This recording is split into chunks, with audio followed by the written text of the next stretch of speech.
Senhoras e senhores, como vocês estão? Eu sou Felipe Noronha, este é o Eu Vim de Santos e vamos falar da contratação de Pedrinho, anunciado pelo Santos na noite da última quinta-feira, após uma demora, por assim dizer.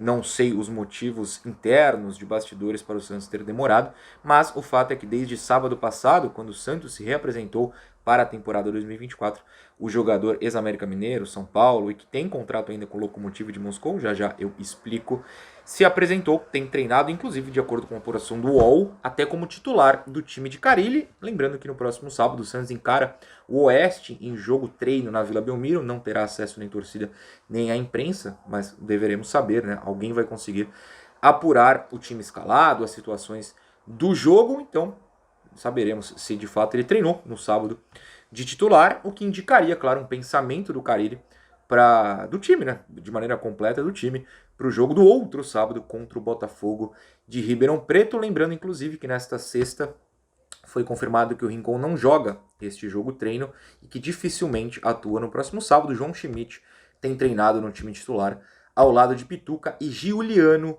no meio. Já já eu volto pro ataque porque o assunto deste vídeo é Pedrinho, mas eu precisava falar sobre o time, achei a oportunidade válida.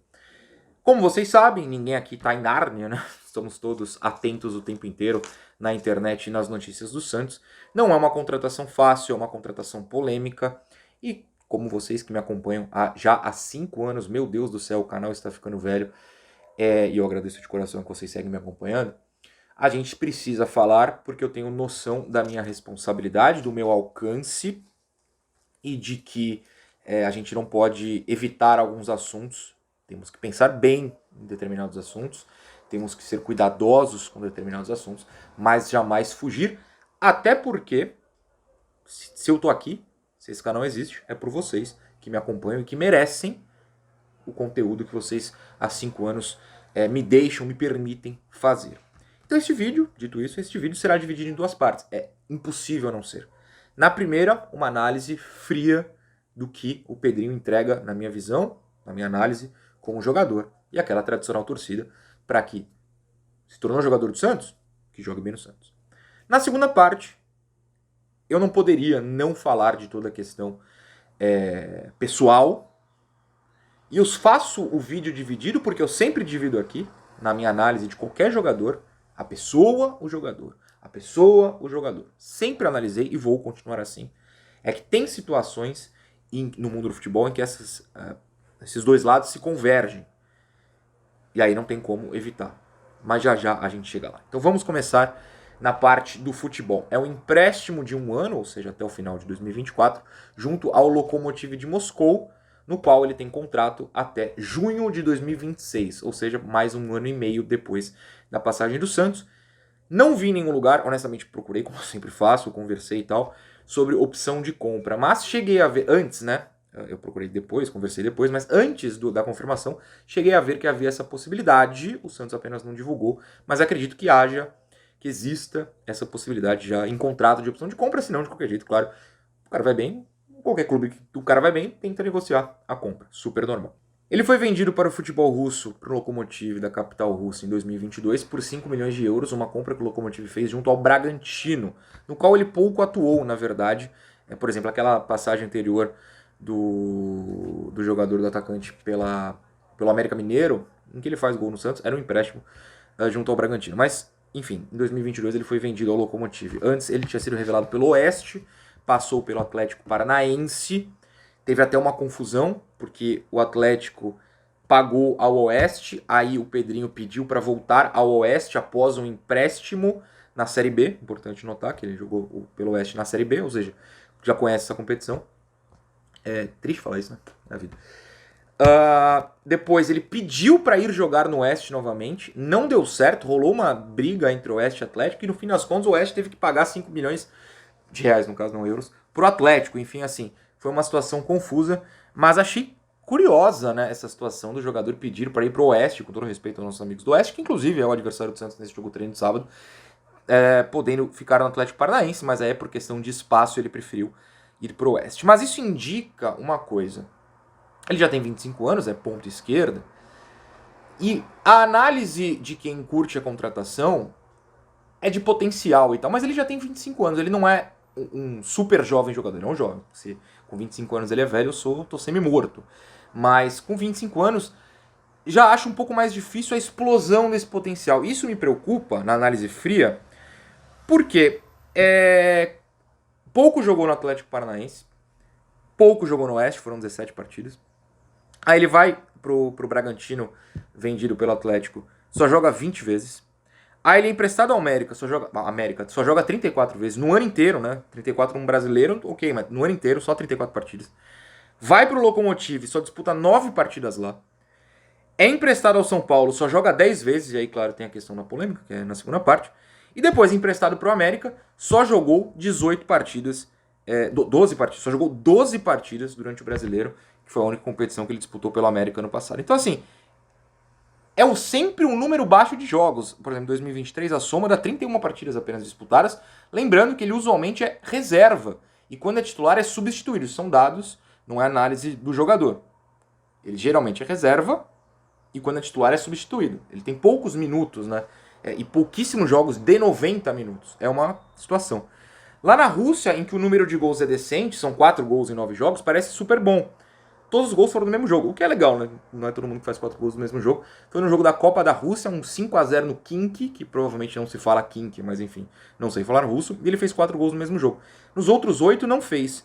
No América, ano passado não fez gol, no São Paulo foram poucos, enfim, afim. Meu Deus, eu ia falar assim e depois enfim. Enfim, nenhum número justifica a expectativa da explosão desse potencial. Isso faz falta. E se você pega o estilo de jogo dele, é sempre um ponto esquerda, o que já indica uma disputa de posição, se não no primeiro momento, porque eles estão treinando junto de titular, mas indica uma disputa de posição com o Guilherme, que também é ponto esquerdo. E eu acho que o Morelos, ficando de fato, como está treinando normalmente, tem tudo para ganhar essa vaga pela direita. Não para ser o ponta habilidoso, mas para entrar na diagonal. O Juliano fala sobre isso na coletiva dele, como o Morelos tem treinado no lado e fazendo esse facão, fazendo essa diagonal, que é algo que a gente cantou a bola no vídeo de apresentação no passado e que a gente mal viu em campo, porque ele pouco jogou. Mas, se você lembrar do jogo contra o Palmeiras em que ele foi titular, aquela chance que ele perde, inclusive ao tentar tocar pro jogador lá do Benfica, é isso, né? Ele entra pelo lado direito. Então, acho que o Morelos pode ganhar essa vaga por aí, mas enfim. Querendo ou não, ele tem números baixos, o Pedrinho no caso, números baixos de jogos disputados, de titularidade, de gols, de assistências e de acerto nos passes. Ele pouco acerta passe e é menos de 70% no campo ofensivo, o que é um número muito baixo. O Guilherme tá por aí também, é um número preocupante, eu citei no vídeo do Guilherme. Chuta pouco, não chuta nem 2 vezes por jogo, em média. Então assim, a grande expectativa nele é que ele é habilidoso, ok, que é veloz, ok, ele tem um gol muito famoso pro Santista, infelizmente, foi em 2022 com o América Mineiro, em que ele aproveita nas costas do... Foi do Matos? Era um lateral direito no dia. Deve ser o Matos. E faz um belo gol até no João Paulo. Um belo chute de perna esquerda, se eu não tô maluco, tô puxando aqui da memória. É um gol que eu reclamei bastante. Tem análise tática desse gol devido aos erros na lateral direita. Então, um cara veloz que joga pela direita. E não é só de levar pro meio e bater, a lá Thiago Ribeiro, também vai pra linha de fundo. Mas não é exatamente o cara mais criativo do mundo a partir desse momento. Porém, velocidade, a potência física tem, e talvez seja por isso que quem analisa de forma muito positiva enxerga o potencial para que ele exploda de vez em outros quesitos. Mas o potencial físico, de fato, tem. Nessa explosão de velocidade e de força. Mas assim, na frieza, não acho que no geral venha para ser titular. Vai ter oportunidade de titular. Possível, como falei, que comece o campeonato titular. Mas não acho que seja uma peça tão fundamental assim. Como eu sempre digo, se eu critico, eu nem acho que eu tô criticando, eu passei coisas frias aqui. Eu quero que eu esteja errado e o Santos receba um jogador que consiga entregar muito mais do que a gente está esperando. Sempre falo isso sem medo de errar, porque eu não tô aqui para errar, tô aqui para criar uma comunidade e que a gente possa debater. E falando em debate, a gente passa para o segundo ponto deste vídeo. A gente vai voltar lá em 2020. Tá no canal, não tirei nenhum dos dois do ar, eu acho. Devem estar. Quando o Robinho foi anunciado em 2020, eu soltei 2 vídeos ao mesmo tempo, ou com 3 segundos de diferença. Eu apertei publicar, abri a outra aba, puf, publicar. Um sobre o jogador chegando e outro sobre a questão jurídica. Eu não vou fazer isso com o Pedrinho, com todo respeito. Não é o ídolo do Santos, o Robinho tem a sua história no Santos. E naquela ocasião eu achei que precisava explicar o que estava acontecendo, porque eu senti que muita gente não sabia da situação. A situação judicial mesmo, nem só da história. Isso foi comprovado uma vez, eu tava com um membro, não vou citar o nome dele até porque não pedi a permissão, mas já contei a história aqui antes. E ele me conta que, cara, eu não sabia, né, ele falando, que tinha essa situação judicial. E eu tomei um susto quando você publicou o vídeo. Eu fui assistir e fiquei, quê? O que tá acontecendo? Então eu tenho esse papel também de trazer essa situação. Porque muita gente às vezes não sabe. Então eu não vou ler as mensagens que são o cerne da polêmica do Pedrinho. Até onde eu sei, a denúncia feita pela namorada, ou então namorada, que aí termina e depois volta, eu não tenho certeza da timeline aí, da situação, era de que eram de mensagens que realmente são mensagens muito pesadas e que, até onde eu sei, foram comprovadamente dele. Tanto que quando o São Paulo o afasta alegando este motivo, ele estava no São Paulo ano passado, no primeiro semestre, o Pedrinho vai à justiça e o São Paulo ganha, né? Ele ganha essa causa. Mas a namorada tirou o processo, o que pra muita gente é suficiente e, honestamente, eu entendo que seja. Mas eu acho que a gente precisa criar um outro debate. Voltando um pouquinho.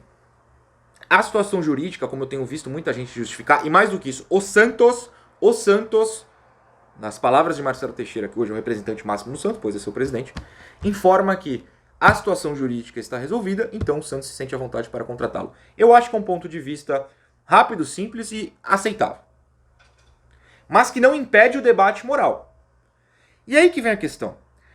Porque quando a gente fala em debate moral, eu tenho conversado com o pessoal aí, eu até recebo a resposta educada, não tô reclamando de ninguém, pelo amor de Deus.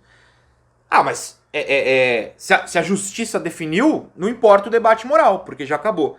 Mas veja, a gente aqui conversando é também um debate sobre a questão judicial, porque você pode debater os motivos que fizeram o caso ser tirado da justiça, os motivos que fizeram ela ir à justiça no primeiro momento, ela sair no segundo momento, você aceitar a decisão da justiça, você não aceitar, desde que você não seja o julgado, porque aí você tem que aceitar de qualquer jeito, fica a dica. Você pode recorrer, mas você entendeu.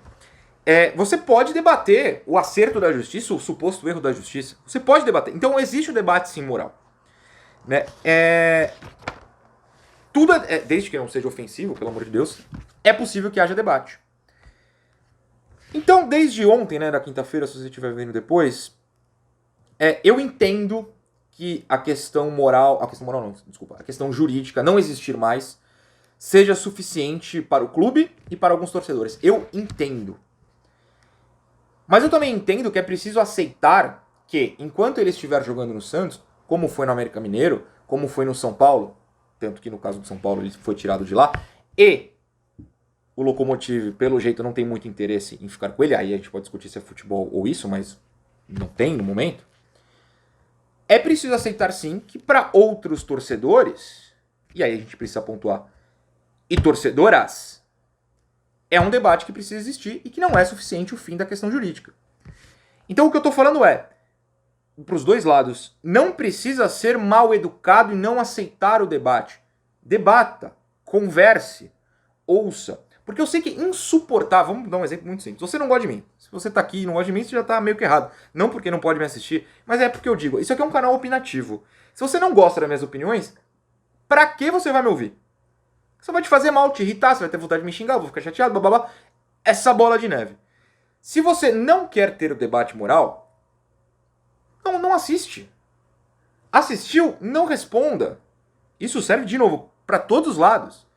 Para que eu vou querer ouvir alguém que tem opinião que eu considero errada? Eu quero ouvir algo que eu vá aprender, algo que eu queira estudar. Aí é o famoso, política.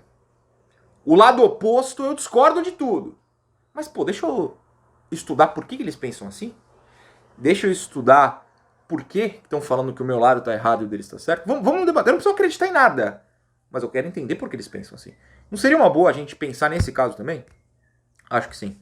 Mas enfim, de novo, é só uma questão de opinião. Minha, no caso. É incômodo, né? Ouvir opiniões com as quais a gente não concorda, eu super entendo isso.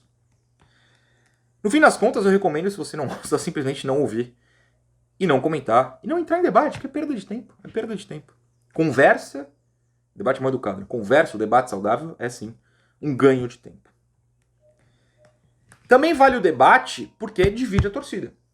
Se eu tô aqui tendo que ser extremamente cauteloso pisando em ovos, é porque é uma conversa que divide a torcida. E se algo acontece que divide a torcida, e eu não tô falando só do caso do Pedrinho, tô falando de qualquer outro caso, do Robinho, por exemplo, do Pedrinho, do... sei lá, não sei exemplo no Santos agora, recente, enfim. É algo que a gente precisa conversar sobre. E se divide a torcida, quem está no clube, os dirigentes, precisam pensar se vale a pena. O julgamento do Santos foi que valia, não estou debatendo isso, mas é inegável que dentro do Santos houve o debate. Isso é apuração, não é chute. Houve o debate. A decisão final foi de que valia a pena. Ok. Mas, de fato, eles dentro do clube sabem que divide a torcida. E sabem que um pouco da demora pro acerto, não do anúncio que eu falei no começo do vídeo, mas pro acerto, foi por causa disso. Queriam ver reações. No fim das contas, nesse caso, as reações contrárias não mudaram a opinião do clube, mas no caso do Rodrigo César, por exemplo, mudaram. Então eles estão de olho, sim, em redes sociais, nas conversas do dia a dia. Eu quase derrubei meu caderno de novo. Porque é importante a gente lembrar que o futebol é pra torcida, né? Não é sobre o cara, qualquer cara, que tá lá ganhando dinheiro, sobre a mulher, qualquer mulher no futebol feminino que está ganhando dinheiro, é sobre a gente, é sobre o torcedor. É pro torcedor se divertir. Esse é o princípio básico do futebol. Claro que se tornou toda uma mercadoria, mas ele existe pro torcedor, então é importante que o torcedor tenha a voz. A sua voz de um lado, a voz do outro lado. A voz em uníssono. Tem várias vozes. Se o futebol só tiver uma voz, não existe rivalidade, por exemplo. Agora, a coisa mais complicada pra mim, e aí talvez o ponto em que eu mais fique perto de uma posição, são as piadas. E não é uma posição sobre o jogador em si, é sobre o que fazem na internet. Foi muito doloroso, eu sou bem honesto, foi muito doloroso ver várias mulheres sendo xingadas no Instagram do Santos ontem, por exemplo, ou recebendo piadinhas sobre agressão, que aí não tem nem a ver com o jogador, com a namorada, com o caso, com o dirigente, comigo, com você, a não ser que você esteja envolvido nisso. Foi crueldade mesmo, né? Eu vi torcedores do Santos sendo cruéis com outros torcedores do Santos. Isso me dói, porque é só ouvir, pô, sei lá, se você é um cara que fez piada contra a mulher lá, por que em vez de fazer a piada você não fala, pô, por que tem tanta mulher pensando diferente do que eu penso? Será que não vale eu conversar? Ou, ok, fica aí no teu canto, eu fico no meu? Eu preciso fazer piada sobre algo tão pesado? Preciso ofender alguém? Eu fiquei muito triste ao ver isso. Eu acho que só tinha que... Não precisava ter essa ânsia de ofender, sabe? E eu tenho visto muita gente, e sempre é aquilo, né? A minoria raivosa, seja ela qual for, faz barulho, né? E aí muita gente vai ter a impressão que é a maioria, mas não é. É uma minoria que gosta da ofensa. E nesse canal, vocês sabem, a gente não gosta da ofensa. Por mais que eu perca a linha às vezes, pelo menos de um palavrão eu seguro a onda. Acho importante também que a gente ouça assim, e aí eu tô me colocando como cara também, tem que ouvir mulher, cara. É no futebol, é no que for. Ah, mas, cara, tem que ouvir, é sociedade. Futebol é parte da sociedade. Ouve. Quer discordar? Discorda. Mas você tem que ouvir. Assim como o contrário tem que acontecer também. Todo mundo tem que se ouvir, cara. Eu vi um absurdo ontem, essa me deixou muito triste. Ah, nunca tem torcedor no post do Santos e hoje tem. Pô, sempre tem, cara, olha lá. É que você não repara quando o assunto é neutro. Mas tá lá. Né? Vamos ouvir, vamos conversar. Acho que é um dos princípios da história desse canal, é porque ele não deu tão certo também. Tem toda a questão da namorada, mas é aquilo, aí envolve outras situações. Muita gente fala, mas se ela voltou, não tem mais a questão. Eu entendo quem pensa assim, acho que é uma forma simplista, mas entendo e compreendo de verdade. Porém, também não posso me alongar, porque se eu falo uma coisa, eu acho que ela fez isso, e ela fala, pô, não fiz isso aí não, você tá mentindo. Não dá. Então, assim, eu entendo, mas eu não posso ficar opinando sobre isso, mas o fato é que eles estão juntos hoje, e aí é o casal. Só que a gente também tem que lembrar outros pontos. Quando falam, pô, mas tem casal que tá junto, tem pessoas da minha família que estão juntas, e eu sei de casos que abafaram uma situação, entendeu? Tem contextos e contextos. Enfim. Tudo que eu quero dizer é, a gente precisa ter mais compreensão, a gente precisa viver sem ataques ao debater o futebol, a gente precisa entender que é um assunto importante, que não dá pra fugir, que ele tem camadas e tem nuances, cara. Eu peço aqui nos comentários, que estarão sempre abertos, como sempre estiveram, que vocês não se ataquem, não façam piadas ofensivas, porque não cabe aqui. Eu acho que eu só tô levantando o debate E acho que é uma questão importante de ser debatida, mas, de novo, vamos nos ouvir, pelo amor de Deus. Sei lá, tô suando em bicas, tá muito calor aqui em Santos. Tchau.